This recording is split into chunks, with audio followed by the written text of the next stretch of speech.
en Guinée-Bissau, une révolution de palais ayant pour but d'éviter, bien sûr, une alternance véritable à la tête de l'État bissau-guinéen.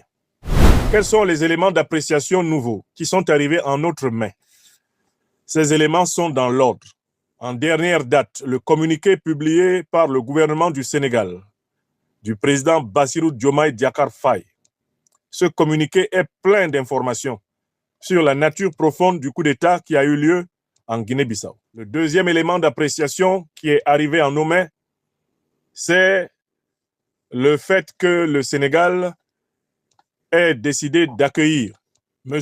Oumaro Sissoko Embalo, qui n'est plus le chef de l'État, président de la République de la Guinée-Bissau, par d'ailleurs sa propre acceptation. Et il avait d'ailleurs été le premier à annoncer cela.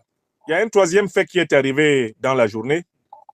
On a très vite appris qu'il y avait des règlements de compte qui ont eu lieu entre les militaires dans le cadre de la succession d'Embalo et que plusieurs officiers qui, quant à eux, semblaient se porter pour une orientation véritablement révolutionnaire, eh bien, du coup d'État de Bissau, ont été assassinés.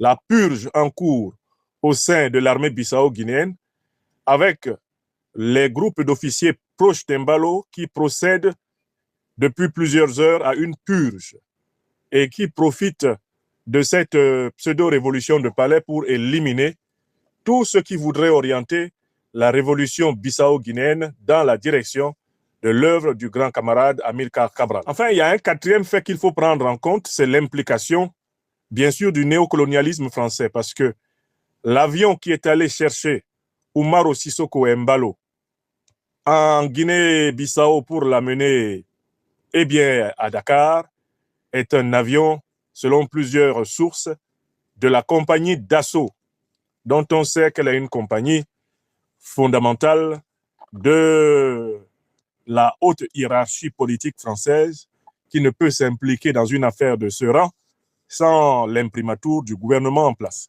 Voilà l'ensemble des éléments à notre disposition. On peut y ajouter le communiqué qui a été publié un peu plus tôt dans la journée par la CEDEAO et l'Union africaine. Un communiqué timoré, un communiqué mou, qui lui aussi révèle en réalité une complicité objective entre ces institutions néocolonisées et les nouveaux